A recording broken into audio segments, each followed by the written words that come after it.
So, switching gears rather drastically to a really simple question. Really drastically. Yeah. There was some questions, several questions, I would say at least two, maybe three or four, about predestination. Yes. And whether or not God chooses those who will be saved, and if he does, well then how do we actually choose him? So anyways, let's just kind of start. What is predestination, and then what is its opposite, I suppose?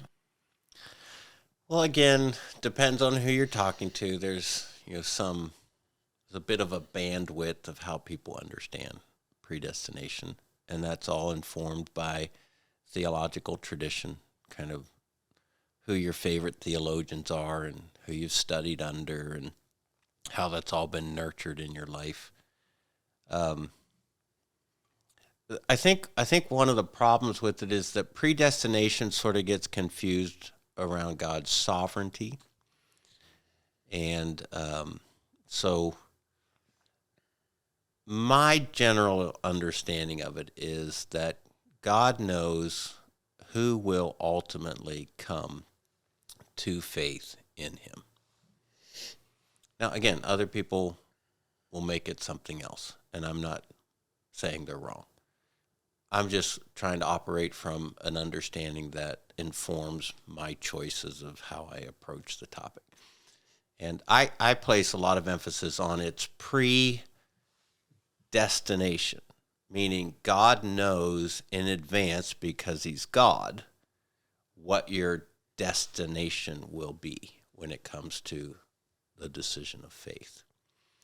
Now, I guess the opposite is more of a determination or determinationism, where like God actually arranges all of the factors that will lead to the place you arrive, which then begs the question, well, did you have any choice in the matter? I think predestination rather than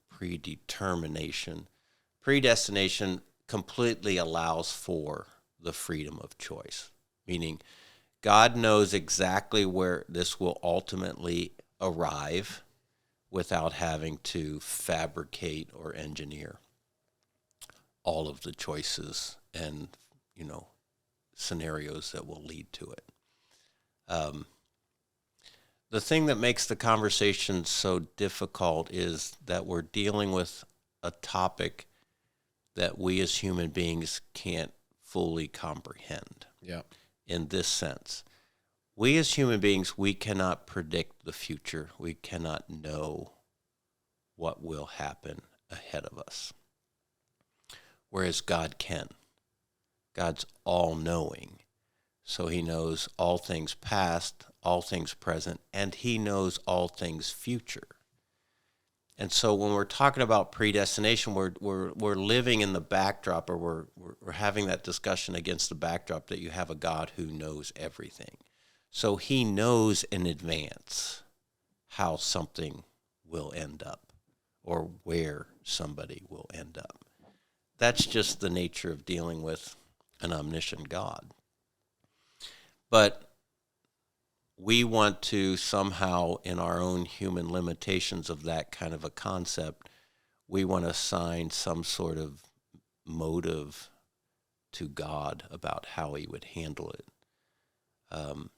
or how we think he would handle it. And I'm comfortable knowing, because he's an all-knowing God, he just knows where the situation will ultimately end without him having to fabricate or engineer any of the in-between components of it. Yeah, and this topic is, like we jokingly said before we started, this is one of those questions that doesn't really have an ending to it, because, yeah, like you said, we're dealing with a God who's outside of time, and with a God who knows everything about everything that happens inside of time, right, that we're constrained to. And it's really difficult to know, or to try to, make sense in our head that because God knew that I was going to be saying these words 10 minutes ago before I started saying them, that those weren't determined. And you could kind of think about it like, well, God allowed me to come into existence. He created me, and he knows when I'm going to die. And so it's like he set up all the dominoes of my life. I'm in the middle one. He kicked it off, right? He knows what's going to happen, but he still kicked it off. And so, like, there's that argument that can be made. It's like, well, I got to choose that I was going to topple over as that domino, right? But, like, he started everything. Yeah. It's like, maybe, but not really. Yeah. But at the end of the day, I see people on the total opposite end of this. Like say they go full determinism. I think Sam Harris kind of he's a philosopher and kind of a popular atheist. He's kind of this whole like, well, you don't really have any free will. He's a biological determinism kind of person. And you'll get some crazy people that use that as justification to do whatever the heck they want to. And it's like, okay, well, let's just take it to the extremes. I could go and kill someone right after we're done with this podcast and say that was biologically determined. But I also didn't have to do that thing. So regardless, big picture, if our acts are determined, if any of this stuff is determined, for all intents and purposes, it sure does seem like we have free will. Yeah. We might not, maybe not. Honest to God, I've kind of just come in like, maybe not. I think we do. But for all intents and purposes, it certainly seems like we do, and we should live in accordance with that. Yeah. Does that make sense? Yeah. Yeah. Yeah, I was, once you identified what today's topic was, I've spent some time kind of thinking, like, what are some ways to explain it? Mm-hmm. And I'm not sure these are fail-proof, but here's a way that helps me think about it. So we just wrapped up the NCAA men's final basketball tournament that determines the champion, right? And one of the fun things that goes with the tournament is these tournament brackets. And so we did a bracket at our office. Our family did a bracket. So basically, the original games or the first games of the tournament, they're all decided who's going to play who, when. And you get to then choose the winners of each of those games, and as that goes all the way through the tournament down to the Final Four and the last two teams that will be playing. Now, we as human beings, we have absolutely no idea how that tournament's going to unfold. We're going to get some of those games right. We're going to get some of them wrong. In this year's case, a lot of people got a lot of the games wrong because there was so many upsets throughout the whole tournament. But we have no idea how that's all going to unfold. And so every one of those games, teams take the court, they shoot baskets, they get rebounds, they substitute players, they run plays, they have strategies. That's completely their choice. Every player, every coach, every team chooses when they're going to shoot the basket, when they're going to, what side they're going to come up the court. I mean, it's all choice. And we as human beings, we can't tell how that's going to turn out. And like I was saying, in this particular tournament, there are so many games where one team's 25 points ahead for almost the whole game. And you think, well, I know how this is going to turn out. And then it doesn't. In the last few minutes, this other team starts climbing back, and then some desperate shot at the buzzer, and it sinks it, and they win. And we could have never determined that. We don't have that capacity. Well, God's standing outside of the NCAA men's basketball championship, and he knows every single one of those winners. He knows what basket is going to be made and which one's not, what player's going to shoot it, and who's going to come in the game at 8 minutes and 21 seconds left and timeout. He knows all of that because of the nature of who he is, correct? So, in the illustration, God stands outside. He knows how it's all going to go. He knew who the final two teams would be and who would win by how many points. But every one of those teams had choice. Yeah. They all had choice about how they're going to play their games. And that's kind of my view of predestination, is that I'm dealing with an all-knowing God who, because of who he is and how he is, there's nothing's ever going to surprise him. And yet he can sit in the comfort of being, the sovereign ruler of the universe, and grant us the freedom to choose. And he can just sort of sit back and cross his arms, if you will, and say, I know how this ends. I know where this will end up. Nobody's going to catch me by surprise. And I think part of that is because God understands human beings more than we could ever understand ourselves. Mm-hmm. So another illustration that came to mind is if you took like the world's foremost pediatrician, like they are the expert of experts when it comes to child behavior, and they've been watching children, observing children, learning about children for 50 years. No one's smarter about children than this pediatrician. And so let's say the pediatrician, they're going to run this test where they have a room. The room has toys, all different kinds of toys in the room. And they're going to let these children come into the room. Some of them, for an hour, 3 kids are going to come into the room. For another hour, 2 kids are going to come in the room. Another hour, 1 child's going to. And they do all these combinations, boys and girls for an hour, and 3, 2, 4. Meanwhile, the pediatrician stands outside of the room, sort of looking at through a one-way glass. Kids can't see the pediatrician. But the pediatrician's in there, and because of their expertise, they could say, they could provide a commentary, and they say, okay, in about 10 minutes, that little boy is going to go over to that particular toy. And then he's going to play with it for about 5 or 10 minutes, and then he's going to move on and start playing with that toy over there. See that little girl? She's going to sit down at the table, and she's going to start playing with those toys or doing that craft. And she'll stay there for 45 minutes of the hour. Now, is he predicting that in the sense of influencing their choices? No.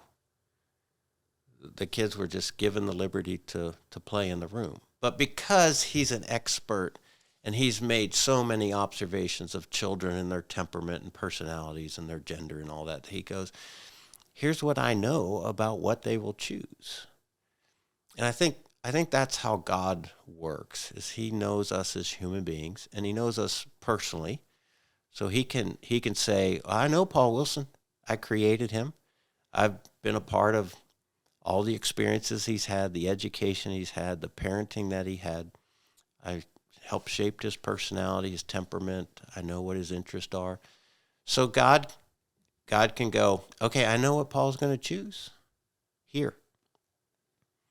He has the freedom to make a different choice. He can choose whatever he wants. I just know him, and I know what he's going to choose. Yeah. Because I see his life all the way up until the day he dies. And that's my understanding of predestination, is God goes, I just know the choices they will make, the influences that will have an impact on the choices they make, and I know ultimately where they will arrive.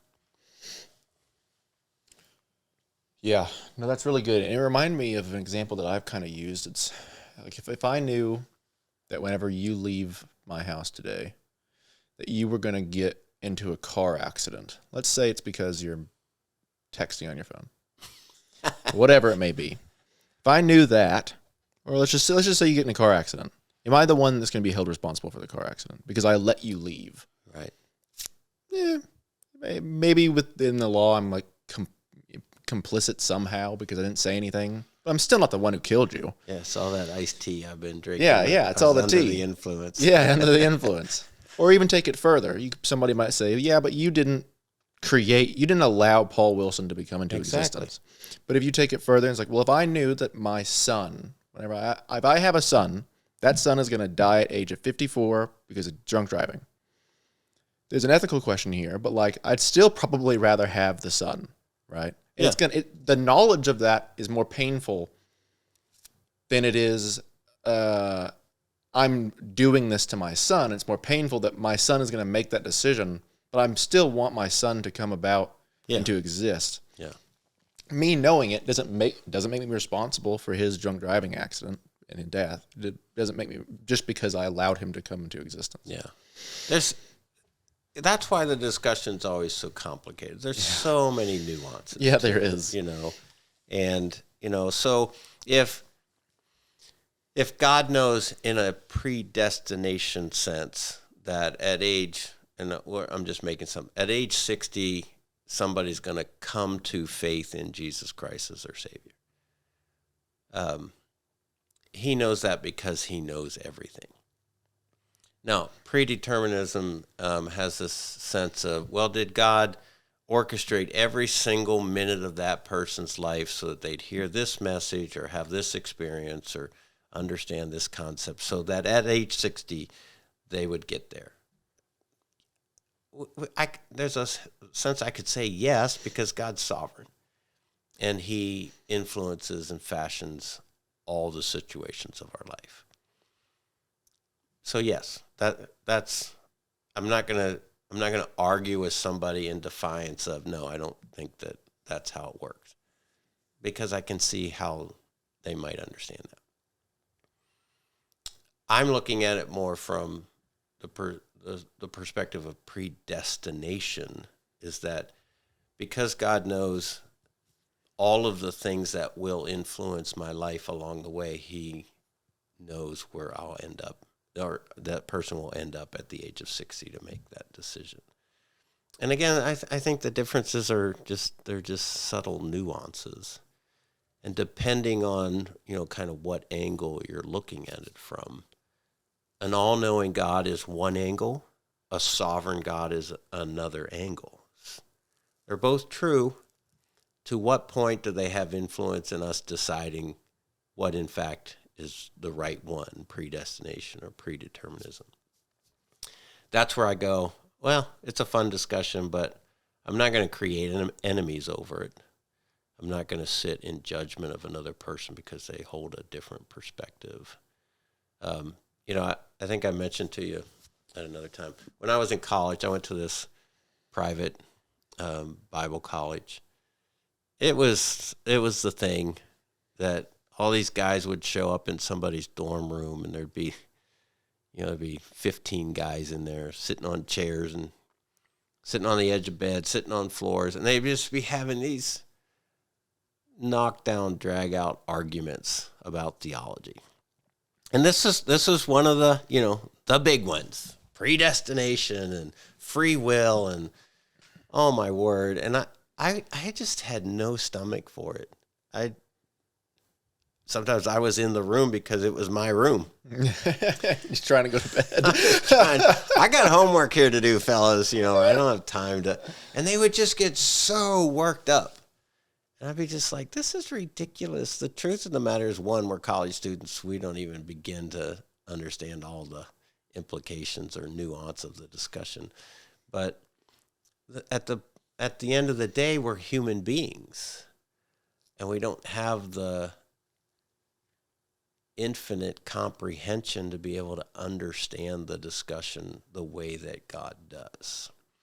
So if you want to be predestination, where God looks in advance, and because he's all-knowing, he knows the destination we'll arrive at, I'm good with that. If you're like, well, no, it's more about God's sovereignty, and he determines every single factor that comes to influence where we'll ultimately arrive at, I go, yeah, I can see that too. I'm not gonna arm wrestle you for right or wrong over that. We'll just have different perspectives. It's one of those discussions that I think is only properly had after you have accepted Christ's gift of salvation. Oh, without a doubt. Because at the end of the day, there's one question that matters most, and that's whether Christ is Lord.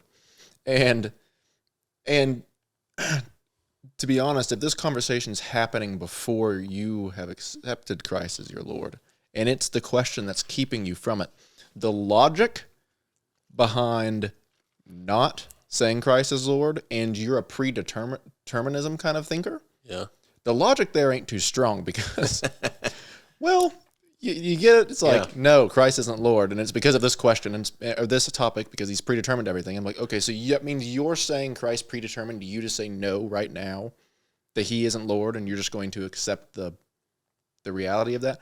Anyways, I think it's kind of a silly logical place to end up if that's something that's hanging you up.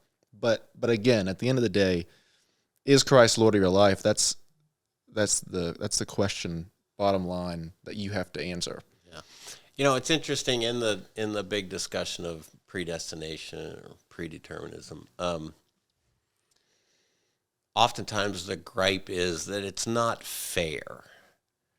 Yeah. Because in the argument, it suggests that God's choosing some to be saved and go to heaven and some not.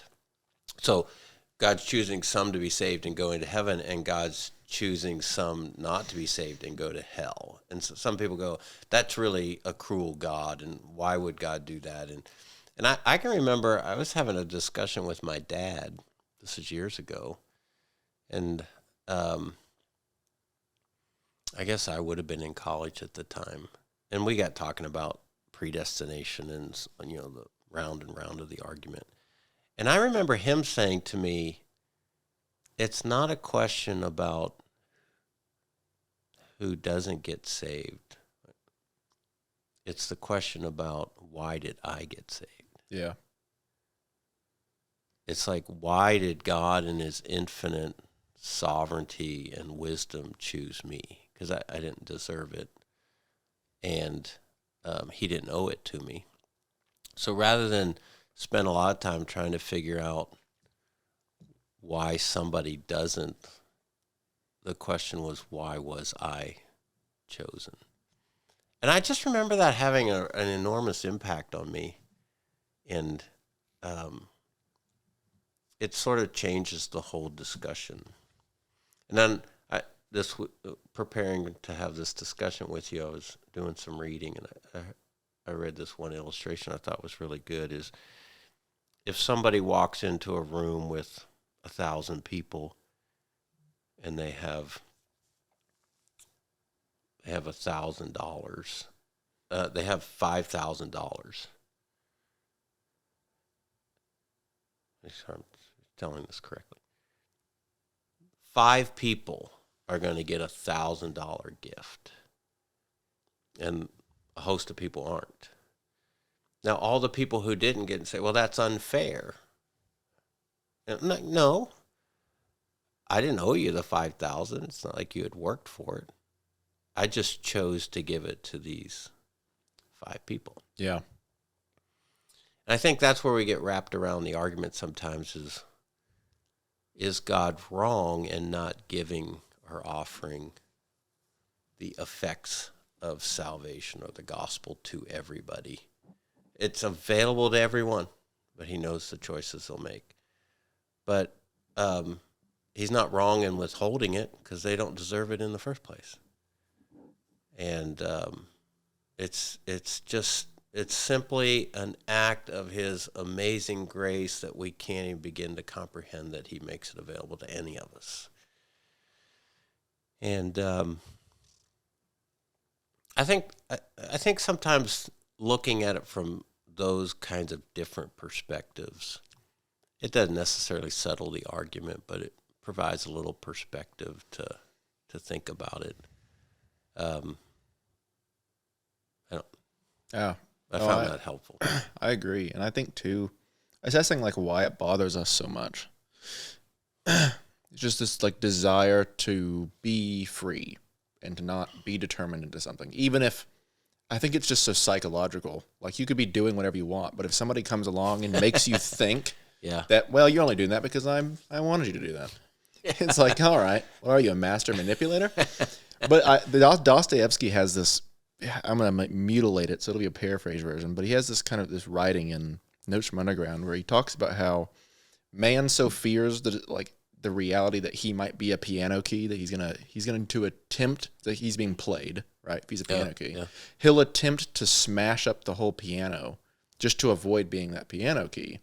And the argument he was making, and the piano key was kind of the biological determinism. And if you really look at Christianity, I think this is an argument that he was making, is that Christianity, in contrast, is so outside of the biological determinism. Well, you're just In fact, without Christianity, I think that the idea of predeterminism having no free will is so much higher because you're just acting off of the biological instincts and desires, whatever that may be. It's like, well, true freedom is found whenever you say no to yourself, right? And that's what Christianity teaches. And so, like, regardless, you gain control, you become more free with saying yes to God. Maybe he chose you, maybe he didn't, but in all of that, you're going to become more free because of what he teaches you and how he teaches you to live. Yeah.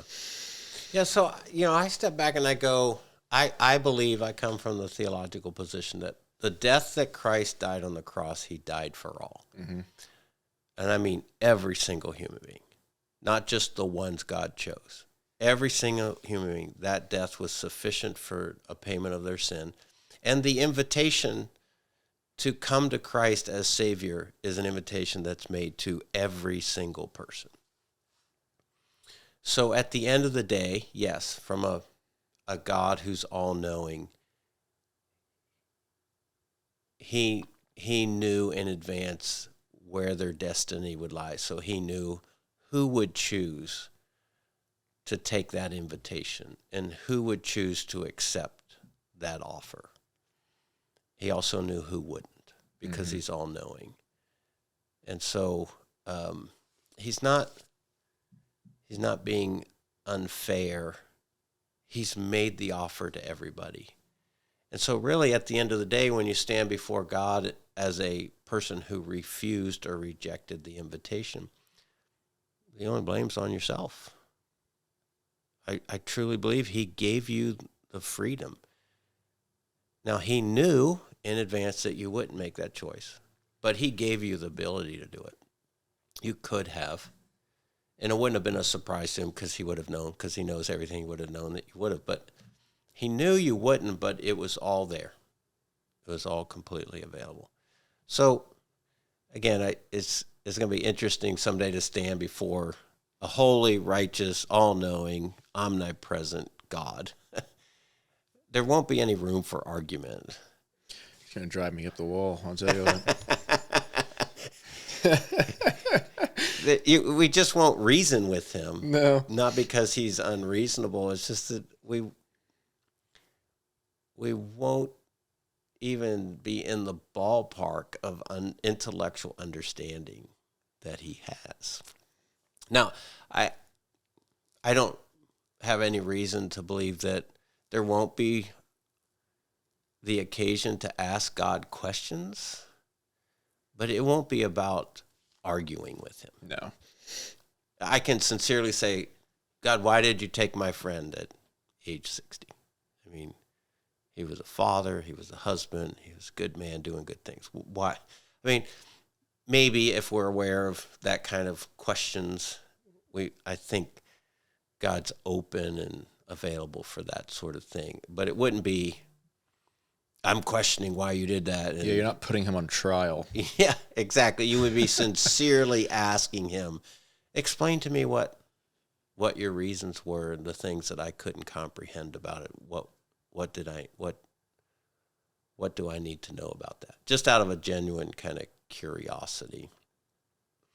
But this idea that I'm going to somehow arm wrestle God into changing his mind, it's bonkers to me. It's like, really, how arrogant do you have to be? Or how small does your view of God have to be to think that you're somehow smart enough to intellectual go around with him? Yeah. Or be upset, even if, let's say your idea of predestination and determination, it's the worst side of it. Who are you to question them? Yeah.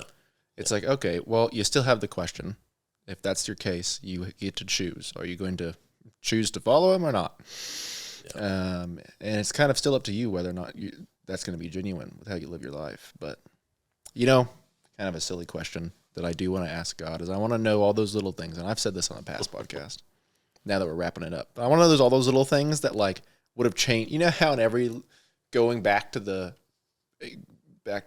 past in a time machine type of scenario, it's like, well, if you do the slightest thing, could offset everything. It's like, well, what butterfly did I like almost hit that would have changed my entire life? I want to know those scenarios. Like, yeah, White, if you would have like taken a left here and gone around this person, is that right? Everything would have been different. Those are going to be fun to hear about if I think to ask them. Is that your perspective? Meaning you have a curiosity that if you had gone right instead of left, your life would be completely different? I don't necessarily think that it would have been, but had I decided in all of those things, it's like, well, this person decided to go get McDonald's, well, now they're dead because they get hit by a car, right? It's like, I'm going to go along with the idea that we could have chosen not to go to McDonald's.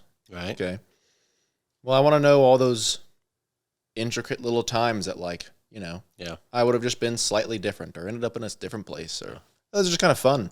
It's like, what are those little word gram things? Like, you take this one and then all these possibilities open up. You take this one, all these possibilities. Now, I don't think I've ever thought in those terms. Maybe I have.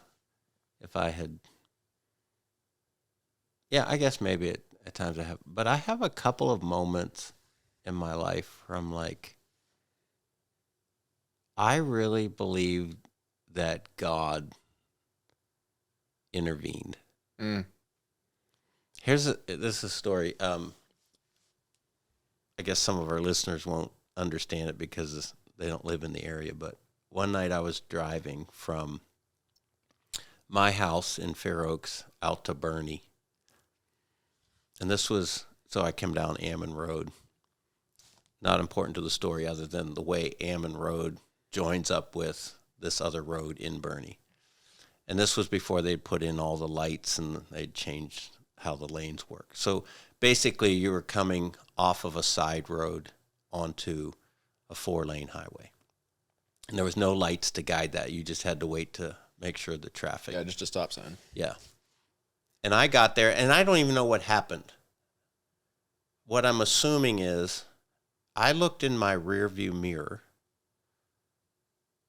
and then I pulled out. But the rearview mirror was of absolutely no help to me. I had to be looking out the side of my... All clear. Yeah. So I wasn't paying attention. I mean, I was so distracted. I looked in my rearview mirror, like, no, I guess I'll go. And I pulled out onto that road, and this Humvee, like this big, huge, one of those SUV kind of, it literally came around. As I pulled it out, it came around me, was over in the side of the street, and then came back up onto the road. In other words, I pulled out directly in front of it. Yeah. Didn't even notice its headlights or anything. And when I realized what had happened, I started shaking. I was like, oh my word. There's probably no reason other than the good grace of God that I'm not slathered all over this highway, because he was flying when he went by me. And so that's one of those moments I look back and I go, I'm probably here today because a sovereign God made a determination that he would protect me in that moment. Yeah, well, in the moments that it benefits us, we like it. But whenever we think that it's going against our free will, we're like, oh. That's true. That's true. Yeah. And that comes back to the theology of, pain. Yeah.